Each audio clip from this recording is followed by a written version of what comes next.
Bom dia, alunos!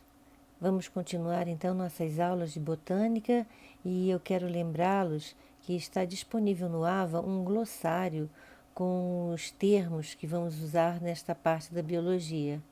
São muitos termos novos e vocês devem consultar esse glossário sempre que tiverem alguma dúvida ou que surgir algum termo novo, ok? Na medida do possível, também vou reforçando o significado de cada termo, mas o glossário será a melhor fonte de consulta até que esses termos se tornem corriqueiros para vocês. Prestem muita atenção sempre no prefixo das palavras, como iso, hétero, mega, micro, por exemplo, e também nos sufixos, como fito, filo, cito. Os prefixos iso, que significa igual, hétero, diferente, mega, grande, feminino, micro, pequeno, masculino, e os sufixos fito, vegetal, planta, filo, folha, cito, célula. Então vamos agora ver um ciclo um pouco mais complexo, onde poderemos ver a transição das plantas vasculares sem sementes para as plantas vasculares com sementes. Este é o ciclo de vida da Selaginella, que é um gênero pertencente ao grupo das licopodíneas. Atenção que entender este ciclo vai ajudar muito para que vocês entendam a reprodução das gimnospermas e depois das angiospermas, e também a origem evolutiva das sementes. Em botânica, os ciclos evolutivos vão se tornando cada vez mais complexos e entender o primeiro, isso é, o ciclo evolutivo das briófitas e depois das pteridófitas e agora das licopodíneas é primordial para depois vocês entenderem os ciclos mais elaborados, como das gimnospermas e mais ainda das angiospermas. Bem, então vamos ver como é que acontece. As folhas férteis dos esporófitos da Selaginella, chamados de esporófilos, ficam agrupadas nas extremidades de certos ramos, formando estruturas denominadas estróbilos. No estróbilo, nos pontos de inserção dos esporófilos, formam-se os esporângios, que são constituídos por um pedúnculo e por uma bolsa com os esporócitos, que são chamadas as células-mãe dos esporos. Esses esporócitos sofrem meiose e dão origem a esporos haploides. Nos estróbilos das selaginelas se tem esporângios de dois tipos. O primeiro é o megasporângio, que produz o megásporo, e as folhas férteis onde se formam são chamadas de megasporófilos. Estes ficam na parte de baixo do estróbilo. Na parte superior do estróbilo ficam os esporângios menores e mais escuros. No interior de cada um deles formam-se várias células haploides e pequenas, que são o resultado da divisão meiótica dos esporócitos.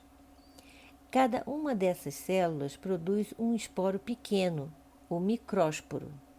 Por analogia, os esporângios que contêm os micrósporos são chamados de microsporângios, e as folhas férteis, onde eles se formam, são chamadas de microsporófilos. Então, quando os microsporângios e os megasporângios amadurecem, liberam respectivamente micrósporos e megásporos. A célula contida no micrósporo divide-se várias vezes por mitose e gera no interior da membrana do antigo esporo um conjunto de células haploides que constituem o gametófito masculino, conhecido como microgametófito ou também microprótalo. Depois, cada microgametófito diferencia-se em um único anterídeo com anterozoides flagelados no seu interior, que são os gametas masculinos. O gametófito feminino forma-se por divisões mitóticas da célula contida do megásporo. Na região do gametófito feminino, que é exposta pela ruptura da parede do megásporo, diferenciam-se alguns arquegônios, cada um deles com uma oosfera, que é o gameta feminino. Aqui temos um fenômeno denominado endosporia, porque pelo fato do gametófito e os gametas se desenvolverem no interior da membrana que reveste o esporo.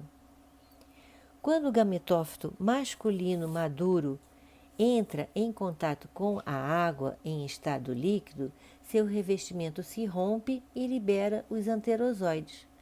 Aí os anterozoides vão nadar, tá aí a importância da água ainda, né, da dependência da água em estado líquido. Então os anterozoides vão nadar até atingir os arquegônios, nos quais vão penetrar pelo canal e vão até a oosfera. Aí acontece a fecundação da oosfera por um anterozoide, e isso vai dar origem a um zigoto diploide, que vai se dividir por mitose e originar o embrião. Algumas células do embrião vão formar o suspensor, que é um cordão celular, e outras vão se diferenciar em primórdios da raiz, primórdios do caule e primórdios das folhas. Aí a raiz vai entrar em contato com o substrato e começar a absorver nutrientes e água. Na primeira folha que é formada, né, acontece a diferenciação de cloroplastos e tem início então a fotossíntese. Nesta etapa, as reservas nutritivas do megagametófito já estarão se esgotando e o jovem esporófito começa a se tornar autossuficiente. Quando esse esporófito estiver maduro, vai desenvolver estróbilos e o ciclo se completará. O que é importante ressaltar? É importante ressaltar, então, que as selaginelas apresentam 3 características muito importantes na transição das plantas vasculares sem semente para as plantas vasculares com sementes. A primeira importância é a formação de 2 tipos de esporos. A esse fenômeno denominamos heterosporia. Segunda importância, o desenvolvimento dos gametófitos no interior da parede do esporo, que a esse fenômeno denominamos endosporia. E em terceiro, a transformação do megagametófito em uma estrutura precursora da semente. Por quê? Porque essa estrutura vai nutrir e proteger o embrião. Vamos agora ver alguns termos. Eu vou abrir toda a chave, que eu acho que fica melhor falar tudo de uma vez. Primeiro termo, espermáfita. São plantas que têm semente. Esperma, semente, fita, planta. Então, plantas com semente, espermáfitas. Fanerógamas. É um termo que não tem um significado, assim, não é um táxon. Tá? São plantas que têm os seus órgãos reprodutores, vamos dizer assim, visíveis. Traqueófitas são plantas que têm vasos condutores, traqueias. Gimnosperma. Gimno, nua, esperma, semente. Semente nua. O que é uma semente nua? É uma semente sem proteção. E quem é que protege a semente? O fruto. Então, as gimnospermas, isso é, plantas que não têm proteção da semente, são aquelas que não têm fruto. Angiospermas. Anjo, urna, proteção. Esperma, semente. Então, semente protegida, protegida dentro de uma urna, protegida dentro de um fruto. Plantas que têm fruto são as angiospermas, que protegem, o fruto protege as sementes. Vamos então ver agora o próximo grupo na escala evolutiva, o grupo das gimnospermas. Como eu falei, gimnosperma significa semente nua, isto é, sem a proteção de um fruto. Então, as gimnospermas são plantas vasculares que têm semente, mas não têm fruto. Exemplos. As coníferas estão entre as maiores e mais velhos organismos do planeta. As sequoias da Califórnia atingem mais de 100 metros de altura e 26 metros de circunferência e chegam a ter um peso de 2.500 toneladas. Na Califórnia se encontra uma árvore batizada de Matusalém, que tem mais de 4.600 anos de idade e é considerado o ser vivo conhecido mais velho da Terra. As gimnospermas, então. Os fósseis mais antigos datam de 365 milhões de anos e as coníferas são o filo mais bem sucedido do grupo. Este grupo vegetal se adaptou muito bem a ambientes de clima temperado, porque é onde a concorrência por nutrientes do solo é menor. Suas raízes são mais longas e com o intuito de acessar lençóis freáticos mais profundos, e também apresentam folhas que têm a forma de agulha, porque assim elas não acumulam neve, né? E podem absorver mais luz solar para a fotossíntese.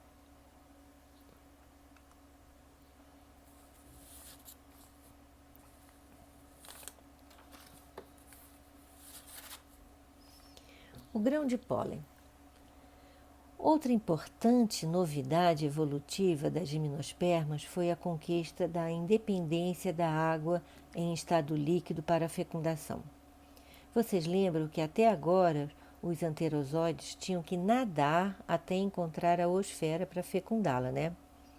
Nas plantas com sementes, o gametófito masculino parcialmente desenvolvido, denominado grão de pólen, é transferido pelo ar para perto do gametófito feminino, que está no interior do óvulo.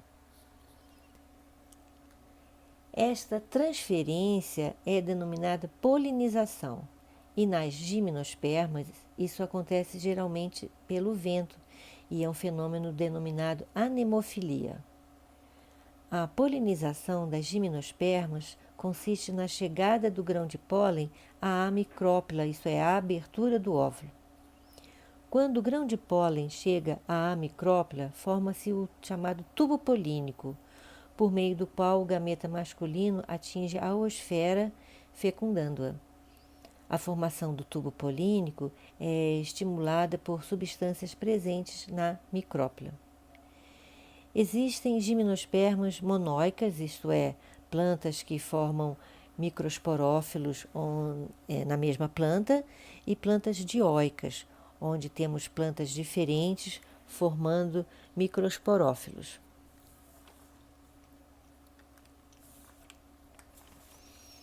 A formação do grão de pólen. Os microsporófilos ficam reunidos formando os chamados microstróbilos ou estróbilos masculinos.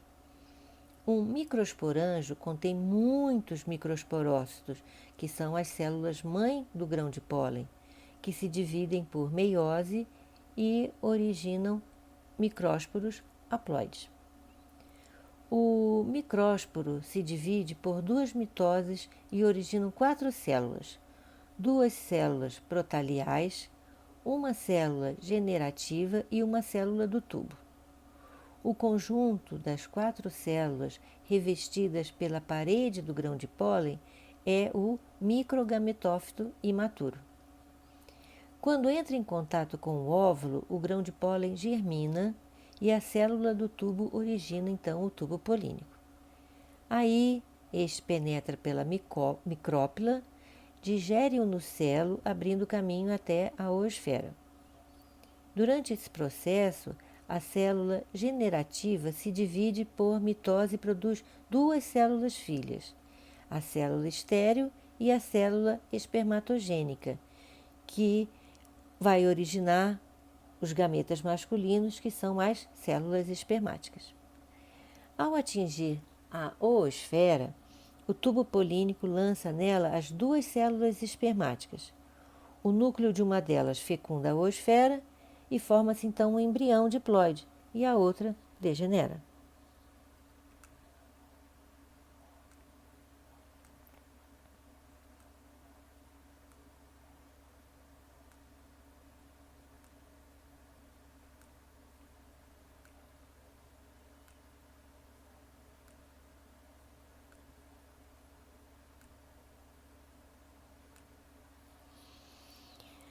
Vamos ver o ciclo reprodutivo do gênero Pinus, por exemplo, tá?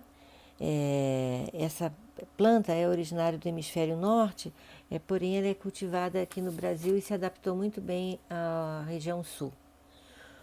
O estróbilo feminino desse pinheiro é conhecido como pinha e certamente você conhece das decorações natalinas. Uma característica do pinus é a folha em forma de agulha, que é chamada de acículas, que é uma adaptação à escassez de água, né? Um limbo menor perde menos água pela transpiração. Nos pinos, os microsporângios e o megasporângios, assim como a maior parte das coníferas, se formam em estróbilos separados, mas localizados na mesma planta. Geralmente, os microstróbilos ficam na parte mais baixa e os megastróbilos ficam na parte mais alta. Os microstróbilos têm de 1 a 2 centímetros e os megastróbilos podem chegar a 20 centímetros, muito maior. Então, no início da primavera, os microsporócitos, que são as células-mãe do grão de pólen, e estão nos microsporângios, sofrem meiose e cada um deles produz 4 micrósporos haploides. Cada micrósporo diferencia-se em um grão de pólen alado, liberado pelo microstróbilo e é carregado pelo vento até o megastróbilo, o que chamamos de anemofilia. Aí os grãos de pólen caem entre os megasporófilos dos megastróbilos e grudam na secreção que a micrópila do óvulo produz. Quando essa secreção retrai, o grão de pólen entra no óvulo e, ao entrar em contato com o nucelo, ele germina e cada um forma um tubo polínico. Depois de mais ou menos um mês da polinização, o megasporócito se divide por meiose e origina 4 células haploides. 3 degeneram e uma transforma-se no megásporo funcional.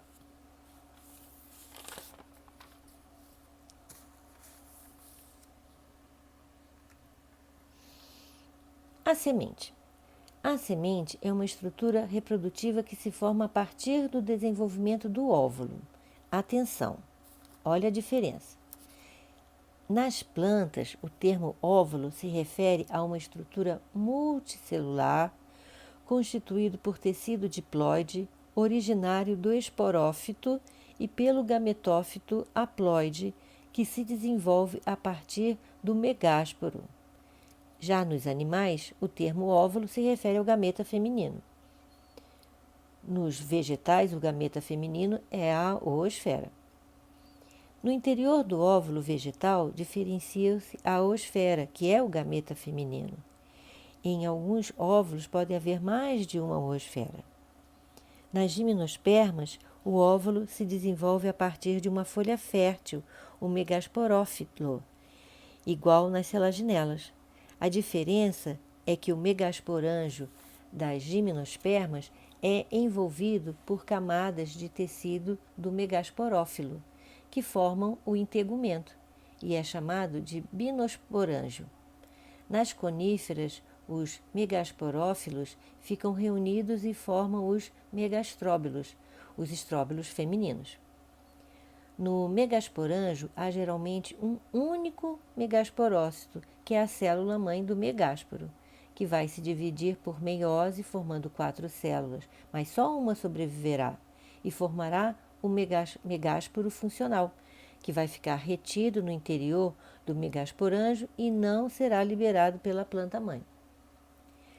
O megasporângio das plantas com sementes contém um tecido nutritivo, que é o nucelo, que envolve o megásporo funcional. Este megásporo vai se dividir por mitose e vai originar um megasporófito, ou também chamado de megaprótalo. O megagametófito forma um ou mais arquegônios, onde se formam as zoosferas. Esses arquegônios ficam voltados para a abertura do integumento do óvulo, a micrópila, justamente por onde os microgametófitos vão penetrar e formar os gametas masculinos. O zigoto será o resultado da fecundação da oosfera, vai se desenvolver em um embrião que vai ficar mergulhado no megagametófito.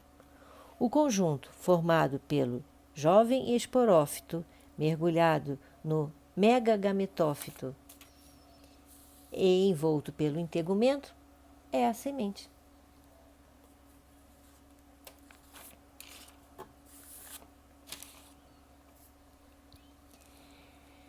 E o que está acontecendo no óvulo? Estão se formando os arquegônios, geralmente 2 ou 3 por óvulo. E o que está acontecendo no grão de pólen? O grão de pólen, que havia iniciado a formação do tubo polínico há 12 meses antes, está agora nas proximidades do gametófito feminino. Enquanto isso, a célula generativa sofre mitose e origina a célula estéril e a célula espermatógena. Aí, um pouco antes do tubo polínico chegar ao gametófito feminino, a célula espermatógena sofre mitose e origina as 2 células espermáticas, completando o amadurecimento do gametófito masculino. Aí, depois de mais ou menos 15 meses depois da polinização, o tubo polínico chega à oosfera e suas membranas se fundem. O conteúdo do tubo polínico penetra na oosfera e as 2 células espermáticas também, né? Uma degenera e a outra se funde à oosfera. Neste caso, ocorre a chamada poliembrionia, que é quando as oosferas dos 2 ou 3 arquegônios são fecundadas, porém apenas um embrião vai conseguir se desenvolver. Então, como vocês viram, todo esse processo é bem demorado, né? Passam 2 anos desde a formação dos esporângios até a liberação das sementes. O embrião é nutrido durante seu desenvolvimento pelas células do gametófito feminino que estão ao seu redor. Uma das 3 camadas do óvulo endurece e forma a casca da semente. Aí, quando a semente estiver madura e o embrião lá dentro apresentar primórdios da raiz e primórdios do caule e das folhas, que é o cotilédone, vai se desprender do estróbilo feminino, cair no chão e germinar. Isso, no gênero Pinus, acontece no outono do 2º ano após a polinização. Essas sementes geralmente apresentam uma característica muito interessante, que é a presença de expansões que parecem asas para flutuação no ar, o que permite que sejam dispersas por longas distâncias. E o que é germinação? É a retomada do desenvolvimento do embrião, que cresce, perfura a casca da semente e dá origem ao novo esporófito. Durante esse período, o embrião se nutre do gametófito feminino e, quando suas reservas nutritivas acabam, o embrião já tem raiz, caule e folhas, quando ele já é capaz de retirar nutrientes do solo e aí produzir substâncias orgânicas pela fotossíntese. Geralmente, a dispersão é feita por aves e roedores.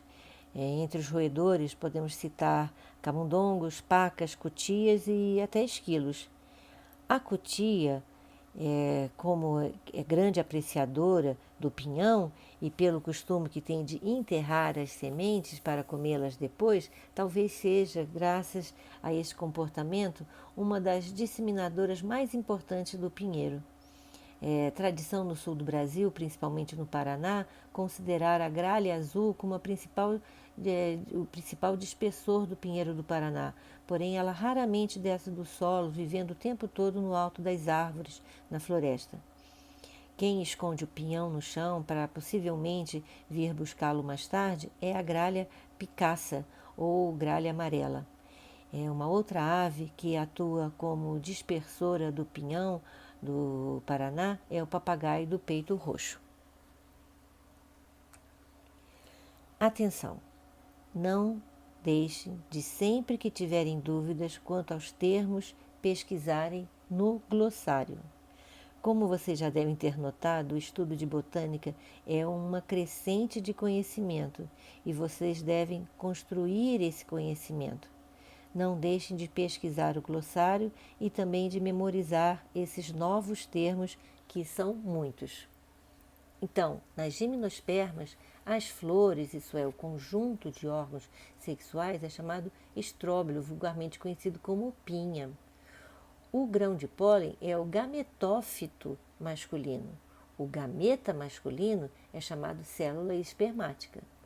O gametófito feminino é o óvulo. Atenção, isso nos vegetais, porque nos animais, o óvulo, esse termo óvulo, é utilizado para quê? Para o gameta feminino. E nos vegetais, o gameta feminino é a oosfera. E o que é a semente?